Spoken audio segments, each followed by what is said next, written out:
네, 할렐루야. 한 주간도 주 안에서 잘 보내셨습니까? 네, 오늘 예배를 통해서 우리 새로운 한 주간 더 힘차게 준비할 수 있는 우리 성도들 되시길 바라겠습니다. 오늘은 특별히 우리 자족하는 삶이라는 제목으로 함께 나누면서 이 땅에 살아가면서 정말로 세상 사람들과 조금 더 구별되고 어떤 분별력 있는 그런 모습으로 준비되고자 이와 같은 말씀을 준비했습니다. 한번 우리 제목 한번 외치고 시작하도록 하겠습니다. 시작. 자족하는 삶. 예, 자족하는 삶은 부족함이 없는 삶입니다. 7월 큰 주제는 뭔가요? 여호와는 나의 목자시니 내가 부족함이 없으리로다. 아멘. 그래서 오늘 이 시간을 통해서 우리의 부족함이 없는 삶은 과연 무엇일까? 소유로 부족함이 없는 것이 아니라 자족함으로 부족함이 없는 그런 삶으로 준비되시길 원합니다. 하반기를 시작했습니다. 하반기의 삶은 기도하는 마음으로 여호와를 나의 목자시니 내가 정말 부족함이 없는 그런 삶을 사는 성도로서 감사함에 간직할 수 있는 성도들 되기를 원합니다. 하반기의 삶은 부족함이 없다는 것이 뭘까요? 스스로 만족함이 있는 삶을 바랍니다. 그러므로 오늘 주신 말씀처럼 일곱 우리가 마음의 새김으로 오늘 이 아침에 자족하는 삶으로 준비되어지길 바랍니다. 먼저 12절 말씀 우리 한번 읽어보도록 하겠습니다. 12절 말씀 읽겠습니다. 시작. 나는 이천에 잘 줄도 알고 공부에 잘 줄도 알아. 모든 일이고 배우는과 배우는과 공부와 공부로 잘 줄 아는 일체의 비결을 배웠노라. 아멘. 오늘 사도 바울의 고백이지요. 나는 기천에 처할 줄도 알고 풍부에 처할 줄도 알아. 모든 일 곧 배부름과 배고픔과 풍부와 공급에도 처할 줄 아는 일체의 비결을 배웠노라. 일체의 비결이 무엇일까요? 바로 자족하는 삶을 말합니다. 이 말씀은 우리에게 행복을 누릴 수 있는 지혜를 주는 말씀입니다. 이 말씀이 우리를 한마디로 요약한다면 자족하는 마음을 가져라라는 하나님의 구성입니다. 스스로 매사에 있어서 현재의 형편에 우리가 만족하며 살아가는 마음을 말합니다. 평신도 신학자로 널리 알려진 일본의 유명한 신학자가있는데 묻지마라 간결한 분입니다. 그분이 자신의 자족하는 마음을 이렇게 글로 적었습니다. 예수를 생각하던 나는 나의 가난함도 슬프지 않고 남의 부유함도 부럽지 않나니 예수를 생각하는 나는 오직 감사한 마음이 넘칠 따름이라. 예수를 생각하고 나는 몸의 환난도 괴롭지 않고 몸의 행복도 사모하지 않나니 예수를 생각하는 나는 오직 평강과 만족만 있을 따름이라. 예수를 생각하고 나는 일의 실패에 실망하지 않고 일의 성공에 뛰며 기뻐하지 않나니 예수를 생각하는 나는 영원한 승리자이기 때문이라. 할렐루야. 오늘 지문을 간주 이분은 예수를 생각하며 나는 이라는 그런 명제를 두고 자신의 모든 삶을 어떻습니까? 생각해보니 감사할 따름이다라는 결론을 맞이합니다. 우지무라 간주라는 분은 가난함, 환난, 실패 등 이 모든 것에 대하여 어떻습니까? 나는 만족함을 느끼고 있다라고 말하는 겁니다. 이것이 오늘 본문의 말씀처럼 자족하는 마음인 것입니다. 사람은 누구나 행복하기를 원합니다. 아마 여기 계신 한 분 한 분 모두 다가 이 땅에 살아갈 때 행복하기를 원하십니다. 자족하는 삶, 그 삶이 바로 행복한 삶인 줄 믿습니다. 그래서 이 행복은 과연 어디로부터 올까요? 오늘 말씀을 통해서 깨달음을 통해서 행복한 삶, 자족하는 복된 삶을 사는 우리 성도들 되시길 바라겠습니다. 첫 번째 제목 한번 읽어보도록 하겠습니다. 시작. 필요 충족으로부터 오는 행복이 있습니다. 자, 필요 충족으로부터 오는 행복이 있습니다. 필요하기 때문에 오는 행복이 있다는 것이죠. 그것을 채워갈 때 행복이 있다는 겁니다. 목마를 때는요, 한 잔의 냉수가 행복함을 줍니다. 허기질 때는요, 소찬이라 할지라도 거기에 행복함이 있습니다. 피곤할 때에는요, 한 잔이 우리에게 행복할 수가 있습니다. 소유는 결코 만족할 수는 없지요. 얼마를 가지면 만족할까요? 성경에서는 우리에게 이와 같은 답을 제시합니다. 우리 사랑하는 성도 여러분, 얼마를 가지면 만족하겠습니까? 그러나 하나님은 우리에게 이렇게 말합니다. 전도서 5장 10절부터 11절 말씀인데요. 한번 읽어보도록 하겠습니다. 시작. 은혜를 사랑하는 자는 돈으로 만족하지 못하고 부여를 사랑하는 자는 소득으로 만족하지 아니하나니 이것도 헛되도다. 재산이 많아지면 먹는 자들도 많아지나니 그 소유주들은 눈으로 보는 것 외에 무엇이 유익하랴. 아멘. 무슨 말씀입니까? 소유함으로 만족함을 줄 수 없다는 겁니다. 많은 사람들은 소유함으로 충족하여 만족과 행복을 추구하고 있습니다. 세계적인 고를 유명한 록펠러라는 분이 계십니다. 이분이 어느 날 신문기자가 와서 물어보죠. 다음과 같은 질문을 합니다. 당신은 현재 가지고 있는 모든 것들로 만족하십니까? 라고 물어봤는데 의외의 대답이 나왔습니다. 아니요 라고. 그러면 당신은 얼만큼 더 가져야 만족하겠습니까? 라고 물어봤더니 조금만 더요 라는 대답을 했답니다. 조금 더가 얼마만큼일까요? 951 록펠러라는 그분조차도 조금만 더라는 그러한 갈급함이 있었습니다. 조금만 더에 도달하면 또 조금만 더, 조금만 더에 도달하면 또 조금만 더 이러면서 우리가 욕심을 내게 되지요. 결국 끝없는 욕구 불만의 연속 속에서 우리는 살아가게 됩니다. 소유로는 결코 우리의 배를 채울 수가 없습니다. 요즘 뉴스에 부끄러움을 당하는 사람들이 많이 나오는데 그들을 보면 대부분 어떻습니까? 가난한 사람들이 아닙니다. 흔히 재벌이라고 칭하는 사람들이 참 부끄러운 모습들이 나오죠. 채우고도 채워도 채우고자 하는 욕심 때문에 이 욕망에 사로잡혀 있다 보니까 부끄러운 모습으로 나오게 됩니다. 욕망에 사로잡혀 있는 한 결코 행복할 수가 없습니다. 성경은요, 우리에게 욕심에 대한 경고를 하십니다. 야고보서 1장 15절 말씀 우리 한번 읽어보도록 하겠습니다. 시작. 욕심이 잉태한 즉 죄를 낳고 죄가 장성한 즉 사망을 낳습니다. 아멘. 공감하십니까? 욕심이 잉태하면 죄가 낳고요. 죄가 점점 자라서 결국에 죽음으로 가는 길도 모르고 죽게 된다는 얘기입니다. 욕심은 채워도 늘 빈 모습이 있죠. 세상의 사람들은 욕심내기에 득득합니다. 있어도 더 갖기를 원하죠. 그렇기 때문에 자족하는 삶을 살 수가 없습니다. 매사에 어떻습니까? 불평하고 불만투성입니다. 전도서 1장 7절부터 8절에는 우리에게 이와 같은 더 교훈하는 말씀이 있는데요. 한번 읽어보도록 하겠습니다. 7절 시작. 모든 강물은 다 바다로 흐르되 바다를 채우지 못하며 강물은 어느 곳으로든지 그리고 향하여 흐르느니라. 모든 만물이 피곤하다는 것을 사람이 말로 다 말할 수 없나니 눈은 보아도 족함이 없고 귀는 들어도 가득 차지 아니하로다. 아멘. 이 말이 뭘까요? 채워도 만족할 수가 없다는 겁니다. 행복의 기준을 소유해 두는 사람은 누구도 만족한 삶을 살 수가 없습니다. 만족은 소유에 있지 않고 인간의 소유욕은 끝이 없기 때문입니다. 하반기에 사랑하는 성도님들, 여러분의 삶이 먼저는 그의 나라와 그의 의를 구하는 복된 삶이 되시길 바라겠습니다. 그러면 하나님이 어떻게 합니까? 더하심의 축복을 주신다고 합니다. 무엇을 먹을까? 무엇을 입을까? 염려하지 말고 내일 일을 염려하지 말고 여호와는 나의 목자심을 믿고 의지한다면 우리의 부족함은 채워갈 줄 믿습니다.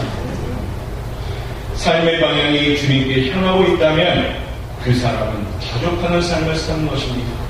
부족함 없는 자족의 삶을 사는 성도들이 될 때 우리의 삶은 날마다 행복하게 되는 겁니다. 하반기 때에도요, 세상 것으로 채우려고 하지 말고 언제나 하나님의 것으로 채워 나갈 때 우리의 삶은 자족한 삶이 되는 줄 믿습니다. 부족함 없는 자족의 삶을 살기 위해서는 있어서 자족이 아니라 마음에 만족함이 있어서 자족이 되는 겁니다. 내가 가진 것이 많아서 자족하는 것이 아니라 내 마음에 만족함이 있어서 자족하게 되는 줄 믿습니다. 하반기 우리의 구할 것은요, 우물가의 여인처럼 헛된 물동이를 버리고 어떻게 해요? 하나님을 향한 믿음의 잔을 높이 드는 성도들 되시길 바라겠습니다. 내 잔을 채워 주옵소서. 하나님, 하늘 양식으로 채워 주옵소서. 이와 같이 영적으로 갈급함을 가질 때 여러분의 삶은 자족한 삶이 되는 줄 믿습니다. 이 아침에도 매일의 삶이 필요함을 채우시는 이조문의 축복으로 감사하며 날마다 나에게 필요한 만큼 채우시는 하나님의 그 손길을 깨닫고요, 자족하는 그런 만족하는 성도 여러분의 삶이 되시길 바라겠습니다. 우물가의 여인처럼 헛된 거 구하지 말고 하나님을 향하여 믿음의 잔을 높이 들 수 있는 성도들 되시길 바라겠습니다. 우리 그런 의미에서 이 찬양을 한번 하도록 하겠습니다. 우물가의 여인처럼 난 그에 있네. 우물가의 여인처럼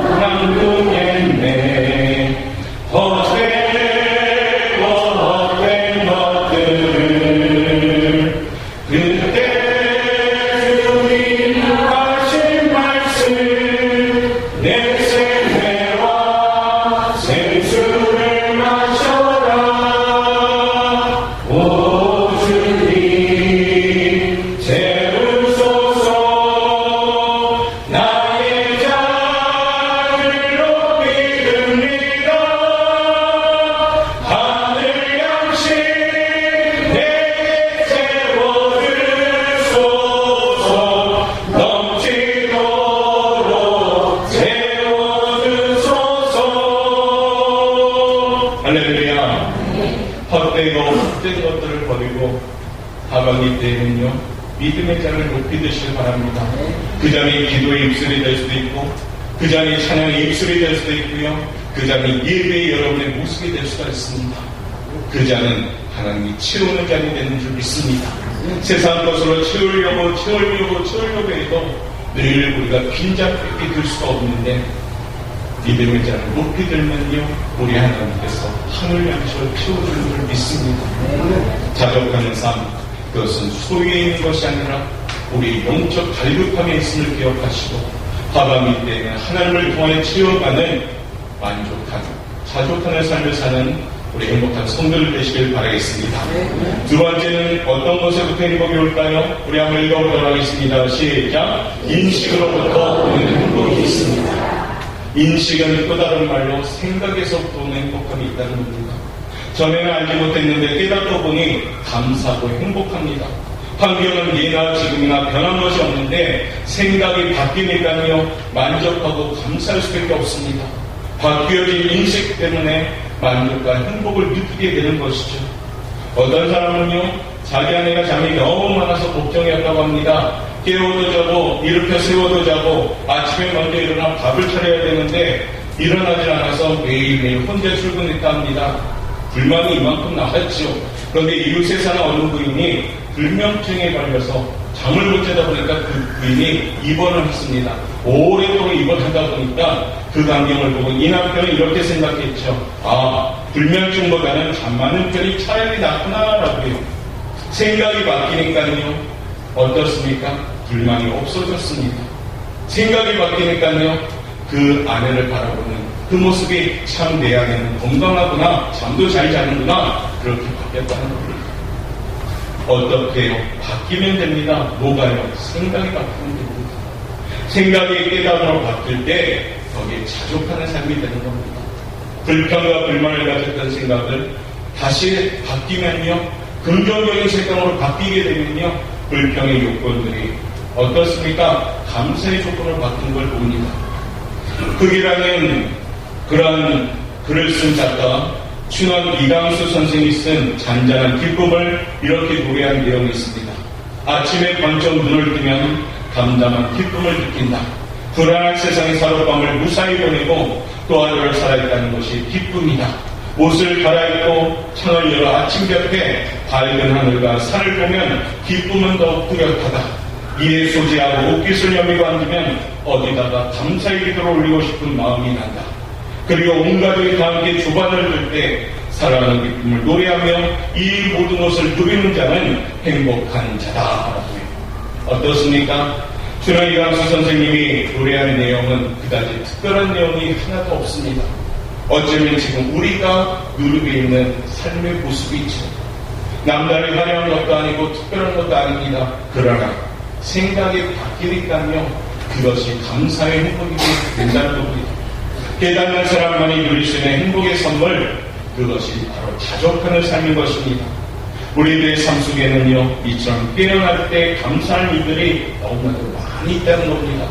인간의 타성이나 욕심에 가로막혀 잠들어 있는 행복의 조건들을 발견하지 못하는 겁니다. 우리가 욕심내면요, 감사할 수 있는 눈을 가리게 됩니다. 불만하면요, 감사할 수 있는 눈이 멍하게 됩니다. 그러므로 어떻게 해요? 생각이 바뀌면 감사의 조건들이 나의 삶 가운데 발견되기 시작하는 겁니다. 하반기 때는 먼저 우리의 생각이 바꿔지시기 바랍니다. 생각이 바꾸려면 바라보는 시선이 바뀌어야 됩니다. 바라봄의 기준이 채우려는 시선보다는 감사의 시선이 된다면 그때가 자족함으로 행복한 삶이 시작될 줄 믿습니다. 오늘 이곳에서 함께 예배 드릴 수 있음에 감사드리시길 바랍니다. 그리스도인으로 이 마지막 때에 진리이신 예수를 믿고 그 예수를 나의 모두 영접하고 신앙생활할 수 있음에 감사할 수 있기를 바라겠습니다. 그때가 행복함이 시작될 때고요, 그때가 자족한 삶이 시작될 줄 믿습니다. 이 아침에도 믿음의 생각, 긍정적인 생각으로 만족함이 있는 사랑하는 축복의 성도들 되시기를 바라겠습니다. 함께 예배드림이 감사합니다. 함께 예배드릴 수 있으면 행복합니다. 이 같은 마음, 저와 여러분의 마음이 되시길 바라겠습니다. 세 번째는요, 읽어보도록 하겠습니다. 시작. 자족으로부터 오는 행복이 있습니다. 계속해서 자족의 행복이 있죠. 오늘 본문의 말씀 12절 말씀에는 정확하게 우리에게 명시한 내용이 있습니다. 다시 한번 12절 말씀 읽겠습니다. 12절 말씀 읽도록 하겠습니다. 나는 비천에 처할 줄도 알고 풍부에 처할 줄도 알아 모든 일 곧 배부름과 배고픔과 풍부와 궁핍에도 처할 줄 아는 일체의 비결을 배웠노라. 아멘. 오늘은 이 말씀을 가슴에 꼭 새기시길 바랍니다. 일체의 비결을 배웠는데 어떻게 해요? 비천에 처할 줄도 알고 풍부에 처할 줄도 알아 배부름과 배고픔과 궁핍과 궁핍에도 처할 줄 아는 비결을 배우니까 매사가 만족한 삶이 되었다는 겁니다. 우리가 만족하지 못하는 것은 가진 것이 없어서가 아니라 지나친 욕심에서 비롯됩니다. 내게 없는 것만 보지 말고 내게 있는 것을 볼 수 있는 눈이 있기를 바라겠습니다. 이런 것을 보는 것이 아니라 아직 남아있는 것을 바라볼 수 있는 그런 눈이 있기를 원합니다. 엘리야 선지자도요, 로뎀나무에서 너무나도 지쳐있을 때 나만 혼자 있구나라고 그렇게 생각했거든요. 그러나 그가 하나님의 힘을 주고 다시 생각이 바뀌면서 눈이 열리니까요, 바알에게 무릎 꿇지 않은 7,000명이 함께 동력하고 있음을 발견했다는 겁니다. 자족하는 삶이 되었을 때 우리에게 하나님은 소망을 주시는 겁니다. 잃어버린 것에 집착해서 아쉬워하고 가슴 아파할 것이 아니라 아직도 가지고 있는 것이 무엇인가를 살펴보는 성도들 되시길 바라겠습니다. 만족의 기쁨은 결코 소유를 말미암는 것이 아니라 자족으로 말미암는 것인 줄 오늘 아침에 꼭 새기시길 바라겠습니다. 감사할 때 바로 거기에 하나님께서 우리에게 주시는 자족함이 있습니다. 하반기 때는 우리의 삶 가운데에요, 감사할 제목들을 찾는 삶으로 살아간다면 거기에 자족함의 역사가 나타날 줄 믿습니다. 지난주에 우리가 맥주 감사주를 보내면서요, 감사로 시작했습니다. 하반기는 우리 교회의 성도님들 한 분 한 분이요, 여러분의 삶 가운데 감사함으로 자족하는 믿음의 승리가 있는 성도들 되시기를 바라겠습니다. 지금의 형편에서 자족한다면 풍성할 수가 있는 겁니다. 자족하는 마음에 하나님의 은혜가 보이기 시작합니다. 하나님의 은혜가 보일 때 감사가 시작되는 것입니다. 감사하는 곳에는 주님이 분명히 계시는 줄 믿습니다. 주님 계신 곳에 행복과 기적이 있게 되는 것입니다. 범사에 감사하는 믿음의 성도, 우리 사랑하는 옥보영과 함께 성도님들 되시기를 주님의 이름으로 축복합니다. 네 번째요, 행복은요, 한번 읽어보도록 하겠습니다. 시작. 헌신할 때 자족할 수 있는 삶이 있는 겁니다. 내 자신만을 위해 살아가던 삶의 영역에서 벗어나 이제 이웃을 위해 봉사하고요, 섬기는 삶을 통해 얻게 되는 만족, 즉 행복함이 있다는 겁니다. 이것이 곧 헌신으로부터 오는 행복이죠. 어느 초등학교 교사가 처음으로 어린이 여름 성경학교 교사를 교회에서 봉사했다고 합니다. 선생이니까 전문가죠. 성경학교를 마치는 말아들 목사님에게 이렇게 고백합니다. 참 교사의 모습이 무엇이면 이제야 비로소 깨달았습니다. 선생이라는 직업을 가졌음에도 그는 초등학교 교사에게도 불구하고 참된 교사를 깨닫지 못했는데 교회학교 교사에서 봉사하다 보니까 이것이 정말 참된 교사구나라는 것을 깨달았다 합니다. 왜 그랬을까요? 참된 교사는 교회에 있다는 겁니다. 아무런 사심이 없이, 아무런 이해와 얽힘 없이 순수한 모습을 어디에서나 볼 수 있었기 때문입니다. 교회학교에서 캠프를 하는데요, 교사들이 노고가 요즘 많을 겁니다. 월급도 있는 것도 아니요, 자기를 들여서 봉사하고 섬기는 직분입니다. 사실은 아이들이 늘 그 마음에 맞춰서 움직이는 것도 아니고 아이들에게 그 마음을 맞춰가면서 움직이는 교사들이죠. 그야말로 헌신할 때 그 교사가 역사하게 되는 겁니다. 바로 헌신을 하여 우리 교사들은 만족함이 있는 거죠. 사랑하는 우리 선생님들, 이곳에 있는 선생님들, 우리도 이 선생님처럼 고백하는 선생님이 되었으면 좋겠습니다. 참된 교사가 귀학교 교사였구나라는 고백이 있다면 여러분이 맡겨진 이 사명을 감당할 때 만족하고 자족하는 삶이 될 줄 믿습니다. 내게 주어진 달란트로 하나님의 영광을 위하여 이웃을 위해 헌신할 때 느끼는 행복함이 있는데요, 그것이 바로 자족함입니다. 우리 교회에서 여러분들 맡긴 일들이 많이 있지요. 그 일에 대해서 여러분은 어떻게 직분을 지금 수행하고 있습니까? 마지못해 수행하고 있습니까? 아니면 정말 기쁨으로 충성을 다하여 수행하고 있습니까? 아니면 이 직분 없었으면 좋겠다라고 그렇게 수행하고 있지는 않습니까? 자족하는 것은요, 헌신할 때 거기서 생기는 겁니다. 여러분이 맡기신 직분에 충성을 다하고 자원하는 마음으로 기쁘게 감당한다면 거기에 여러분의 삶이 자족하는 삶이 될 줄 믿습니다. 우리 하나님은요, 인색함이나 억지로 드리는 것을 싫어하십니다. 예물뿐 아니라 모든 헌신의 모습에서 억지로 하는 것은 원치 않으십니다. 자원하는 마음을 통해서 헌신할 때 거기에 하나님께 영광을 돌리게 되고 그 자원하는 사람들의 마음에도 자족한 삶으로 축복받을 줄 믿습니다. 교회 일은 하반기 때문에 우리 성도들이요, 모든 일을 하고 자원하는 마음으로 기쁨으로 감당할 수 있는 자족한 성도들 되시길 바라겠습니다.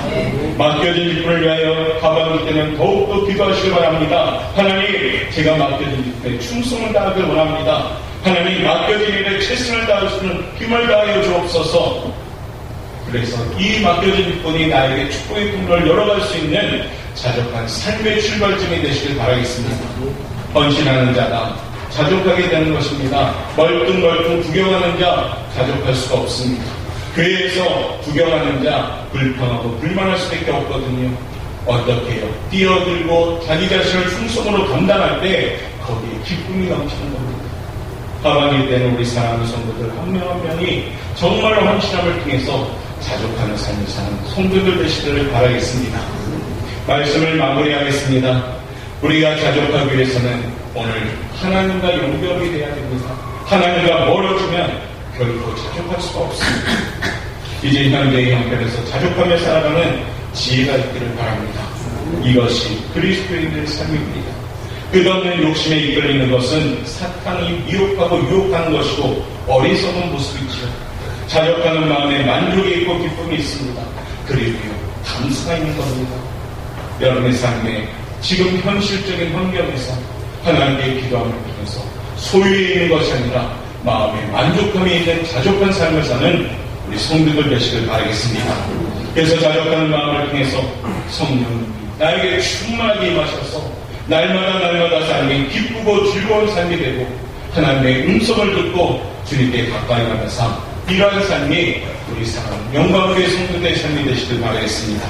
하반기 때는 우리 성도의 삶이요, 후회함이 없는 삶, 만족한 삶, 행복한 삶이 계속되기를 오늘도 이 아침에 기도하면서 우리가 준비하여서 이와 같은 자족한 삶이 우리 사랑 성도의 삶이 되시기를 주님의 이름으로 축원합니다. 이와 같이 일체 비결을 배웠던 사도 바울 13절에 이와 같이 선포하죠. 빌립보서 4장 13절 말씀, 우리 다 아는 말씀인데 힘있게 선포하고 마무리하도록 하겠습니다. 시작. 내게 능력 주시는 자 안에서 내가 모든 것을 할 수 있느니라. 할렐루야. 자족하는 삶에게는 모든 것을 할 수 있는 능력이 있는 겁니다. 하반기 때는 우리 사랑하는 성도들, 무능한 성도들 되지 말고 주 안에서 능력 있는 성도들로 승리하는 귀한 삶을 사는 우리 성도들 되시기를 바라겠습니다. 기도하겠습니다.